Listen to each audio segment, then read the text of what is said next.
कल तक तो ठीक थे, अचानक ऐसा क्या हो गया जो बाबूजी घर छोड़कर जाने की बात करने लगे। तीनों बहुओं की खुसुर फुसुर चल रही थी।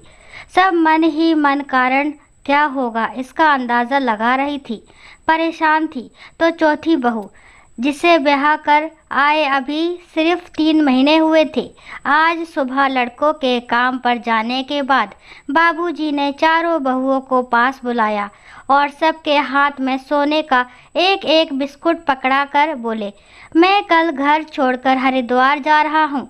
अब वहीं रहकर राम भजन करूँगा। तुम्हारी सास ने ये तुम लोगों के लिए रख छोड़ा था, जो आज मैं तुम्हें देकर अपनी जिम्मेदारी से मुक्त हो रहा हूँ। बस इतना कहकर बाबूजी अपने कमरे में चले गए थे। स्वभाव से कम बोलने वाले, पर बाबूजी के सामने अभी भी किसी की हिम्मत नहीं होती थी कुछ भी बोलने की। बाबूजी के पास बहुत पैसा था, कई खेत खलियान, जमीन, सभी कुछ था। चारों लड़के भी अच्छा कमा खा रहे थे। पत्नी को गए अभी साल भर ही हुआ था। साल भर में ही वे पत्नी की कीमत समझ गए थे। बहुएं आदर देती थी, खाना नाश्ता सब समय से मिलता था, पर अब कोई भी मान मनुहार नहीं थी। बस मशीनी जिंदगी हो गई थी। खाना नाश्ता देकर बहुएं ऐसे गायब हो जाती जैसे बाबूजी नाम का प्राणी सिर्फ खाने और सोने के लिए ही है। शाम को बेटे आकर बाबूजी के पैर छूते, उन्हें ठीक ठाक देखकर कमरे में जाकर ऐसे बंद होते कि सुबह तैयार होकर काम पर जाते ही दिखते। पोता पोती की तो और अजब दुनिया थी। हमेशा घोड़े पर सवार ही रहते, एक आता दूसरा जाता। बाबूजी उन्हें रोकने की कोशिश करते तो चिढ़ जाते और देर हो रही है कहकर निकल जाते।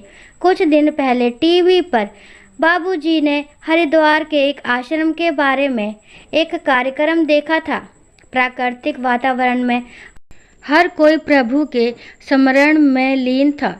बस तभी से उनके मन में ये निश्चय दृढ़ होता गया कि अब घर छोड़ देना है। छोटी बहू दिल से चाहती थी कि बाबूजी घर छोड़कर ना जाएं। रात में उसने अपने पति से कहा कि उसका पति घर में छोटा होने के कारण बाबूजी का भी लाडला था और वह भी चाहता था कि बाबूजी कहीं ना जाएं। अगले दिन छोटी बहू ने हिम्मत करके बाबूजी को 1 महीने और रुकने के लिए तैयार कर लिया और अब उनकी दिनचर्या को गौर से देखने लगी। कई बार बाबूजी अपनों से बात करना चाहते, पर किसी के पास इतना समय ही नहीं होता कि कोई उनकी बात सुन सके।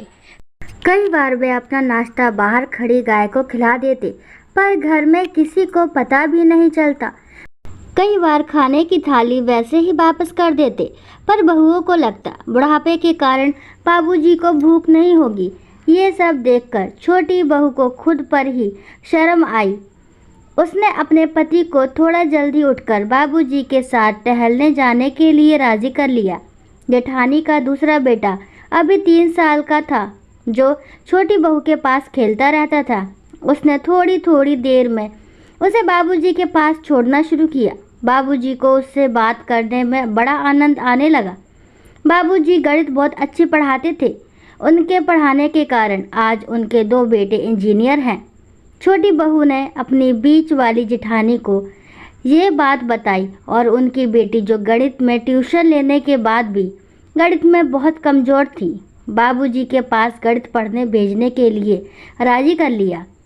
बच्ची पहले पहले बाबूजी से पढ़ने में डरी, पर छोटी बहू की समझदारी ने उसका डर खत्म कर दिया और वह रोज़ बाबूजी से गणित पढ़ने जाने लगी। धीरे धीरे घर के और बच्चे भी बाबूजी से गणित पढ़ने लगे।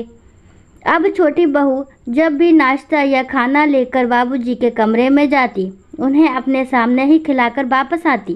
धीरे धीरे बाबूजी की विरक्ति कम होने लगी। छोटी बहू ने अपनी जेठानियों को भी बाबूजी की घर में उपस्थिति का महत्व समझाया।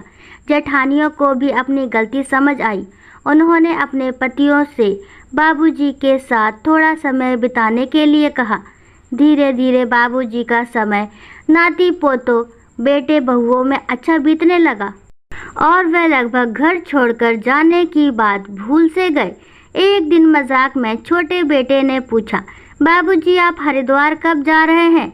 बेटे की बात सुनकर बाबूजी का चेहरा उतर गया, क्योंकि अब उन्हें अपने घर और घर के सदस्यों से स्नेह, आदर और समय सब मिल रहा था, और ये सब स्नेह का बंधन उन्हें राम भजन से ज़्यादा अच्छा लग रहा था।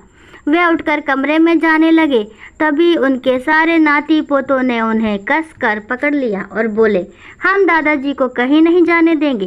बाबूजी मुस्कुराकर बोले, मैं कहीं नहीं जा रहा। छोटी बहू मुस्कुराते हुए पति को देखने लगी और बाबूजी की निगाह पत्नी की फोटो पर पड़ी। पत्नी की मुस्कुराती फोटो देखकर बाबूजी भी मुस्कुरा दिए। दोस्तों, आशा करती हूँ ये कहानी आपको ज़रूर पसंद आई होगी। अगर कहानी पसंद आती है तो प्लीज़ मेरे चैनल को लाइक, शेयर और सब्सक्राइब करना ना भूलें। और इस कहानी के बारे में आपके क्या विचार है कमेंट बॉक्स में ज़रूर बताएं। और कहानी को लास्ट तक सुनने के लिए थैंक यू। राम राम, राधे राधे।